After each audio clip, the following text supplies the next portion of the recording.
The morning mist drifted low across the overgrown fields, catching in the crooked archways of a long abandoned stone abbey. Beneath the worn gray spires, wildflowers had claimed the cloisters, their gentle petals nodding beneath dew. A single bird called from somewhere deep within the broken bell tower, its voice rising through the cool silence like a memory. The ivy that clung to the ancient walls swayed slightly, stirred by the breath of a waking breeze, and all around lay a stillness shaped not by absence but by deep remembrance. Beneath the arches, where monks once walked with folded hands, a figure moved slowly, an old woman with a basket on her arm, gathering sprigs of lavender and thyme from the forgotten herb garden. The path beneath her feet was no longer stone, but softened earth, stitched with moss and the roots of trees that had grown tall in quiet defiance of time. She paused to brush her fingers over the carved remnants of a column, a once sacred pattern worn smooth by centuries of rain. Her eyes, pale and thoughtful, lingered on the space where a door once stood. Somewhere nearby, a small stream trickled through the ruins, threading its way beneath a fractured arch and vanishing into the woods beyond. The woman bent near it, washing her hands in the cold, clear water and listening to the soft clatter of stones tumbling gently beneath the surface. In the distance, a bell, silent for hundreds of years, seemed almost to echo faintly, not with sound, but with memory. The Abbey, though crumbling, held a silence rich with stories, its shadows deep and soft, like folded linen. As the sun crept higher, light pooled golden in the hollows, and the woman disappeared into them, her footsteps light as whispers. Twilight settled like ash on the shoulders of the old abbey, turning its fractured arches and roofless corridors into silhouettes against a fading sky. The air smelled of lichen and old stone, touched faintly with the fragrance of nearby rosemary and creeping honeysuckle. Along a moss-wrapped cloistered wall, a young boy traced his fingers over ancient inscriptions, the carved Latin softened by centuries of wind and rain. His breath puffed faintly in the cooling air, and in his other hand he carried a worn, leather-bound journal, its spine cracked with use. Each step echoed softly on damp earth, where once sandal-clad feet shuffled in solemn rhythm. The abbey no longer rang with chants, but the ghosts of those harmonies lingered in the corners, humming quietly in the mind of anyone still enough to listen. The boy settled near what had once been the scriptorium, now open to the sky, and pulled from his pocket a stub of charcoal. On the page, he began to sketch what he saw, the way the wild vines framed the distant hill, the broken bell tower leaning as though in mid-bow. Above him, a single star appeared, trembling behind a veil of drifting cloud. Somewhere in the trees, owls began to stir, and the slow song of frogs crept from a pond that had once been a fish basin. The air deepened, became heavier with peace, with the hush that comes when the world prepares to sleep. The boy, unaware of time's gentle passage, turned another page. With each line drawn, each quiet breath, he seemed to breathe life back into the ruins, not to restore them, but to hold them, gently, in memory. And the abbey, as though grateful, folded itself, deeper into the dark. A soft rain whispered through the tall grasses that now grew between the broken stones of the abbey's nave. It tapped gently on weathered gargoyles and flowed down grooves worn into the flagstones by centuries of barefoot monks.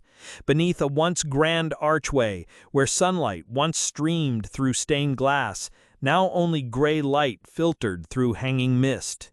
There, sheltered in a low alcove, a traveling painter rested beneath a patchwork cloak, her sketchbook balanced on her knees. She'd come for the quiet, she said to no one, only the steady hush of rain and the presence of time worn long and soft. Before her, the Abbey opened like a story half forgotten, its symbols of devotion now shared only with the wind and earth.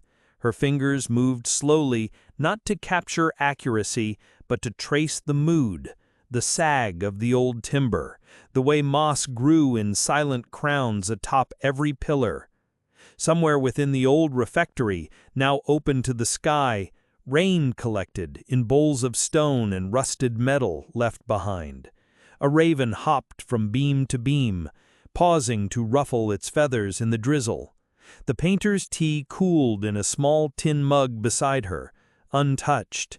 She could feel the breath of the place, how it held the memories of prayers, of long fasts and simple meals, of brotherhood and silence. The rain slowed to a mist. Through it, a distant stream murmured, its voice carried faintly on the breeze.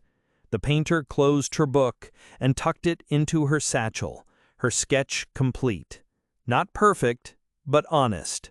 She rose, her boots pressing softly into the moss, and passed beneath the Abbey's arch like a memory leaving the page, quiet, patient, almost not there at all.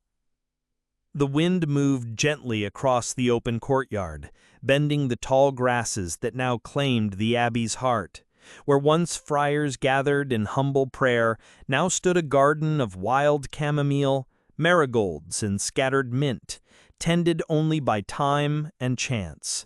Bees moved through it in steady circles, their quiet buzzing the only voice in the wide morning stillness.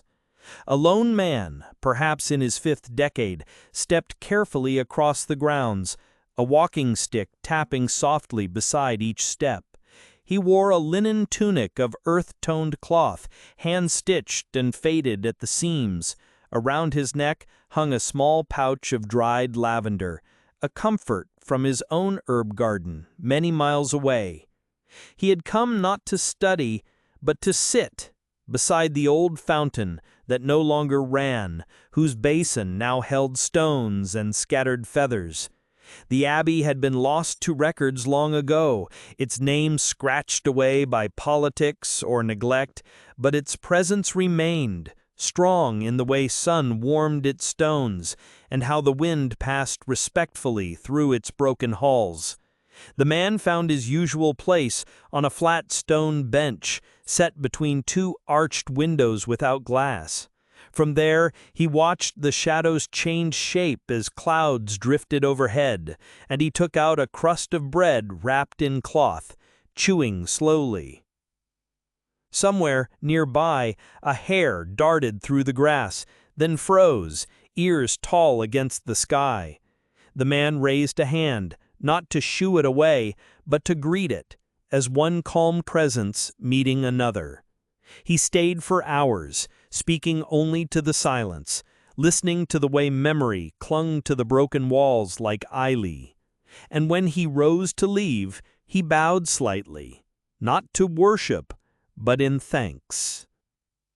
Morning light fell in golden sheets across the ruins, catching in the dust and turning it into gentle fire. The crumbling Abbey, long surrendered to time, sat wrapped in the hush of dawn, its stones cool, its corridors half filled with shadow. Inside, a group of young apprentices, children of local craftsmen, gathered with their teacher to study drawing and the language of form. Their voices, when they spoke, were soft, reverent even, as though not to disturb the quiet breath of the place. The teacher, a soft-spoken mason named Elias, gestured toward the base of an arch. He said, "Notice the curve, how it holds the weight without tension." The children nodded, pencils scratching lightly across handmade paper. Some sat cross-legged on blankets, others leaned gently against the walls, watching as the light shifted across their pages. The stone whispered beneath them, cold but comforting, ancient, yet somehow kind. Elias moved slowly, touching the edge of a fallen column, explaining the difference between force and grace. He spoke of patience, of listening to the shape within the stone, and how once, long ago, every corner of this abbey had been made by hand. The children listened not only to his words, but to the story within them, the belief that quiet labor could be sacred. A breeze passed through, scattering leaves across the floor. One child paused, watching how they landed like runes across the stone. She drew them, slowly, carefully, as though they meant something beyond just autumn. In time, the group would rise, brush the dust from their clothes, and return to their village. But something would stay with them. The calm of the abbey, the slowness of its breath, and the feeling that some ruins do not vanish, but remain, watchful, waiting, filled with the silence of things once deeply loved. As evening approached, the abbey's long shadows stretched like soft fabric across the meadow. The last warmth of the day clung to the stones, and the scent of thyme and warm earth drifted upward from the roots. A gentle hush covered the land, broken only by the slow clink of pottery being set out beside a small hearth that had been built within the old chapter house, once a place of decisions, now a shelter for simple meals.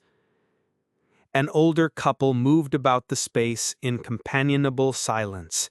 They were not monks, nor caretakers, but travelers who came here often in the autumn, drawn by the solitude and the beauty of what remained.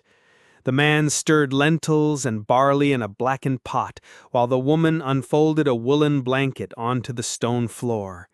Nearby, a woven basket held foraged mushrooms, a crusty heel of bread, and a small beeswax candle.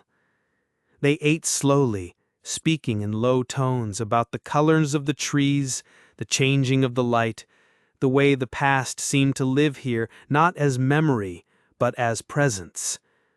When they finished, the man took up a small reed flute, and the notes he played drifted through the broken arches like threads of gold through a worn tapestry. Night fell gently, folding the abbey in indigo and silver. Stars emerged one by one, like old friends returning. The candle flickered beside them, casting long shadows on the ruined wall. The couple said nothing more, wrapped in the quiet peace of shared breath and ancient stone.